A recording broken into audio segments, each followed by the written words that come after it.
পদ্মজা সহজভাবে জবাব দিয়েছিল। চুলার কাছে গিয়েছিলাম, চুলার লাকড়ির আগায় পা লাগছিল। কথাটা পদ্মজা সাজিয়ে রেখেছিল, সাথে অনেক যুক্তি, তাই মিথ্যে বলতে একটুও কাঁপেনি। পুরো ঘটনাটা পদ্মজার বুকে তাজা হয়ে আছে। এই 6 বছরে লুকিয়ে কতবার কেঁদেছে সে। সব সময় চুপ করে কোথাও বসে থেকেছে। হেমলতা মেয়ের নিষ্ঠুপতা দেখে মাথা ঘামাননি, কারণ পদ্মজা ছোট থেকেই চুপচাপ ছিল। কিন্তু আজ হেমলতার খুব আফসোস হচ্ছে, নিজেকে অপরাধী মনে হচ্ছে। তিনি ভেবেছিলেন তার 3টা মেয়েই তার কাছে খোলা বইয়ের মতো, চাইলেই পড়া যায়, বিশেষ করে পদ্মজাকে।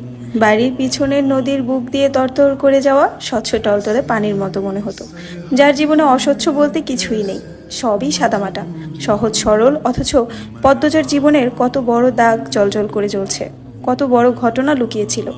মেয়েরা কথা লুকিয়ে রাখার সীমাহীন ক্ষমতা নিয়ে জন্মায়। কথাটি নিজের মেয়ের ক্ষেত্রে মাথায় আসেননি। পদ্মজা শান্ত হলে হেমলতা বলেন, পাটা দেখি। পদ্মজা পা বিছানায় তুলল। হেমলতা পদ্মজার পা কোলে নিয়ে পোড়া দাগটা দেখেন মনোযোগ দিয়ে। রক্ত টকবক করে উঠে, রন্ধ্রে রন্ধ্রে হিংস্রতা যেন লুটিপুটি খাচ্ছে। এই পোড়া দাগ হানিফের রক্ত দিয়ে মুছবো। কথাটি কত সহজ করে বলেছেন হেমলতা, তবুও পদ্মজা কেঁপে উঠল। কি যেন ছিল কথাটিতে। শরীরের পশম দাঁড়িয়ে পড়ে। হেমলতা বারান্দার রুম ছেড়ে বড় ঘরে ঢুকেন। মিনিট কয়েক পর রামদা ছুরি হাতে নিয়ে উঠোনে যান। উঠোনের এক পাশে শক্ত পাথর আছে, ছুরিটা পাথরে ঘষতে থাকলেন সাবধানে। ঘষতে ঘষতে পাথর গরম হয়ে আগুনের ফুলিঙ্গ দেখা দেয়, মানে ধার হয়ে গেছে। পদ্মজা বারান্দা থেকে দেখছে, অজানা আশঙ্কায় তার বুক কাঁপছে। হেমলতা বারান্দার পেরিয়ে রুমে ঢুকতে যাবে, তখন পদ্মজা উৎকণ্ঠিত গলায় ডাকলো, আম্মা। আন্নার চাচার এক মেয়ে নিখোঁজ শুনেছিস তো বড়দের মুখে? সেই মেয়ের ধর্ষক হানিফ, ধর্ষণের পর পুঁতে ফেলেছে। অলন্দপুরের এই একটা মানুষই এতটা নৃশংস। আমি তখন ঢাকা পড়তাম, বাড়ি এসে জানতে পারি ঘটনা। আম্মার অনুরোধ আর কান্নায় আমি সেদিন মুখ খুলিনি। এত বড় পাপ চেপে যাই, সেই শাস্তি আমি ধীরে ধীরে পাচ্ছিলাম। আজ পুরোপুরি পেয়ে গেলাম, আমার পাপের শাস্তি শেষ হয়েছে। হেমলতা কথা শেষ করে জায়গা ত্যাগ করলেন। কি ধারালো প্রতিটি বাক্য! হেমলতার মুখ দিয়ে যেন আগুনের ফুলিঙ্গ বের হচ্ছে। পদ্মজার মস্তিষ্ক শূন্য হয়ে পড়ে। আপা, স্কুলে যাবা না? পূর্ণা পদ্মজাকে জিজ্ঞাসা করলো। যাব। তাড়াতাড়ি করো। তাড়া দিয়ে পূর্ণা বাড়িতে ঢুকলো। পদ্মজা বাড়ির পিছনের নদীর ঘাটে উদাসীন হয়ে বসে আছে। এ নদীর নাম মাদানী, ছন্দনাম। গ্রীষ্মকাল বিদায়ের 3 সপ্তাহ চলছে, এখনো বর্ষাকাল। মাদানী জলে কানায় কানায় ভরে উঠেছে। সে যেন এক স্রোতস্বিনী। ঘোলা জলের একটানা স্রোত বয়ে যায় সাগরের দিকে। উজান থেকে ভেসে আসছে ঘন সবুজ কচুরিপানা। পদ্মজার এই দৃশ্য দেখতে বেশ লাগে। নিষ্পলক চোখে তাকিয়ে আছে মাদানী নদীর স্বচ্ছ জলের দিকে। মাদানীর বুকের উপর দিয়ে একটা লঞ্চ যাচ্ছে।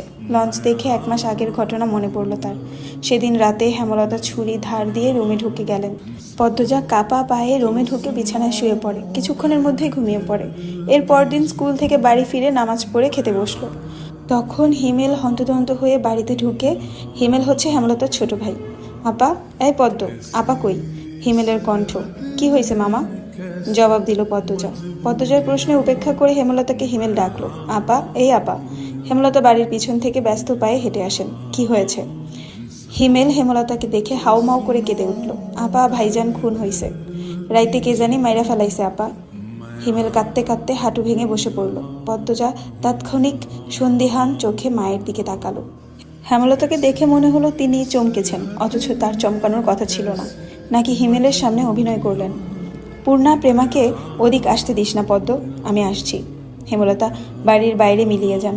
হিমেল পাশে খুঁড়িয়ে খুঁড়িয়ে হাঁটছে। ছেলেটা বোকাশোকা, জন্মগত প্রতিবন্ধী। 22 বছরের হিমেল এখনও শিশুদের মতো আচরণ করে, কথায় কথায় খুব কাঁদে। সেখানে তার ভাই খুন হয়েছে, 1 মাস তো প্রতিদিন নিয়ম করে কাঁদবে। পদ্মজা রাতেই ভেবেছিল এমন ঘটনা ঘটতে পারে, তবুও এখন ভয় পাচ্ছে খুব। নাক, মুখ, গলা ঘেমে একাকার হয়ে যাচ্ছে। পূর্ণা খুনের কথা শুনেই খুব ভয় পেয়েছে। তার মনে হচ্ছে সেও খুন হবে। খুব বেশি ভীতু পূর্ণা। পদ্মজার শরীর কাঁপতে থাকে, চোখে ভাসছে হেমলতাকে পুলিশ শিকল দিয়ে বেঁধে নিয়ে যাচ্ছে। তার খুব কান্না পাচ্ছে।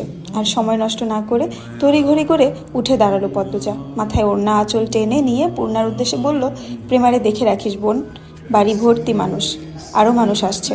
হেমলতা মানুষজনকে ঠেলে হানিফের লাশের সামনে গিয়ে দাঁড়ালেন। তখন ফর্সা রঙের 2 জন মহিলা ঝাঁপিয়ে পড়ে তার উপর। আকস্মিক আক্রমণে হেমলতা অপ্রস্তুত হয়ে পড়েন। খেয়াল করে দেখেন 2 জন মহিলা তার মা আর তার বোন। তারা হাউমাউ করে কাঁদছে, কিন্তু হেমলতার কোনো কান্না পাচ্ছে না। ব্যাপারটা লোকচক্ষু ঠেকছে না। একটু কি কান্নার অভিনয় করা উচিত? হানিফের মৃতদেহ দেখে মনে হচ্ছে কেউ ইচ্ছে মতো কুপিয়েছে। হেমলতার তা দেখে শান্তি লাগছে। এমন শান্তি অনেক দিন পাওয়া হয়নি। পদ্মজা সেখানে উপস্থিত হয়। হেমলতার নজরে পড়ে। ভীতু চোখে মায়ের চোখের দিকে তাকালো পদ্মজা। হেমলতা ভ্রু কুঞ্চিত করে আবার স্বাভাবিক করে নেন। পদ্মজা চোখ ঘুরিয়ে দেখছে পুলিশ এসেছে নাকি। চারদিক এত মানুষ। পদ্মজাকে এদিক ওদিক উকি দিতে দেখে হেমলতা এগিয়ে আসেন। চোখ মুখ শক্ত করে পদ্মজার মুখ ঘুরে দেন। পদ্মজা দ্রুত ওড়নার আঁচল দিয়ে মুখ চেপে ধরে। গোয়াল ঘরে ঢুকে পড়ল। তার মা চায় না সে কখনো এত মানুষের সামনে থাকুক। হেমলতা ঘাড় ঘুরিয়ে দেখলেন পদ্মজা গোয়াল ঘর থেকে উকি দিয়ে বাইরে অবস্থা পর্যবেক্ষণ করছে। কিছুক্ষণের মধ্যে পুলিশ আসলো। জিজ্ঞাসাবাদ করে হানিফের লাশ নিয়ে গেল। লোকে মুখে শোনা যায় হানিফ খুন হয়েছে শেষ রাতে। এরপর নদীতে ফেলে দেওয়া হয়। লঞ্চ ঘাটে লাশ ভাসে। হেমলতাকে পুলিশ নিয়ে যায়নি বলে পদ্মজা স্বস্তির নিঃশ্বাস নিল। মানুষের ভিড়ও কমে গেছে। হেমলতার মা কাঁদতে কাঁদতে ক্লান্ত হয়ে উঠোনের এক কোণে বসে আছেন। পদ্মজা গুটি পায়ে গোয়ালঘর থেকে বেরিয়ে আসলো। হেমলতা পদ্মজার দিকে তাকিয়ে মৃদু হাসলেন। সেই হাসি দেখলেন হেমলতার মা মঞ্জুরা। তিনি কিছু একটা ভেবে নেন। হেমলতার কাছে এসে কিরমির করে বলেন, তুই খুন করছস? তোমার এমন কেন মনে হচ্ছে? হেমলতার কণ্ঠ স্বাভাবিক, অথচ পদ্মজা এই প্রশ্ন শুনে ভয় পেয়েছে খুব। যদি নানু পুলিশকে বলে দেয়? পুলিশ তো তার মাকে নিয়ে যাবে। কাল রাইতে তুই আইছিলি হানিফের ঘরে, আমি দেখি নাই? রাগে কাঁপছেন মঞ্জুরা। আসছি। হেমলতার নির্বিকার স্বীকারোক্তি। কেন মারলি আমার স্যারারে? তোর কি ক্ষতি করছে? আসছি বলেই আমি খুন করেছি? এত রাইতে তুই তার কাছে আর কি দরকারে আইবি? আমি তাকে মারতেই যাব কেন? মঞ্জুরা আহত দৃষ্টিতে তাকিয়ে আছেন হেমলতার দিকে। হেমলতার চোখ মুখ শক্ত। নিস্তব্ধতা কাটিয়ে মঞ্জুরা চেঁচিয়ে উঠলেন, পুলিশের কাছে যাবো আমি। পদ্মজা কেঁদে উঠল। অস্পষ্ট কণ্ঠে বলে, নানু এমন করো না। হেমলতা নিচু সরে কঠিন করে বলেন, আমার মেয়েদের থেকে আমাকে দূরে সরানোর চেষ্টা করুন আম্মা, ফল খুব খারাপ হবে। পদ্মজার মনে হলো মঞ্জুরা ভয় পেয়েছেন। মঞ্জুরা সবসময় হেমলতাকে ভয় পান। তিনি চুপসে যান, শুধু ঘৃণা ভরা দৃষ্টি নিয়ে হেমলতার দিকে তাকিয়ে থাকেন। পদ্মজা বুঝে উঠতে পারে না তার নানু কেন ভয় পায় মাকে। মায়ের অতীতে কি ঘটেছে? কেন তিনি এমন কাঠখোট্টা? ছেলের খুনিকে কোনো মা ছেড়ে দেয়? নানু কেন ছাড়লেন? মেয়ে বলে, নাকি অন্য কারণ? কেন উত্তর নেই? এসব ভাবলে উল্টো মাথা ব্যথা ধরে। অন্য ৮-১০টা পরিবারের মতো কেন না তারা? নাকি গোপনে সব পরিবারই এমন জটিলতা আছে? প্রশ্ন হাজারটা, উত্তর কোথায়?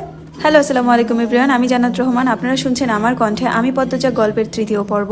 গল্পের লেখিকা হচ্ছে ইলমা বেহেরোজ আপু, আর এটার ভয়েস দিচ্ছি আমি জান্নাত রহমান। আমার কণ্ঠে গল্পটা শুনতে যদি আপনাদের ভালো লেগে থাকে অবশ্যই শেয়ার করবেন এবং ফলো দিয়ে পাশে থাকবেন। ধন্যবাদ।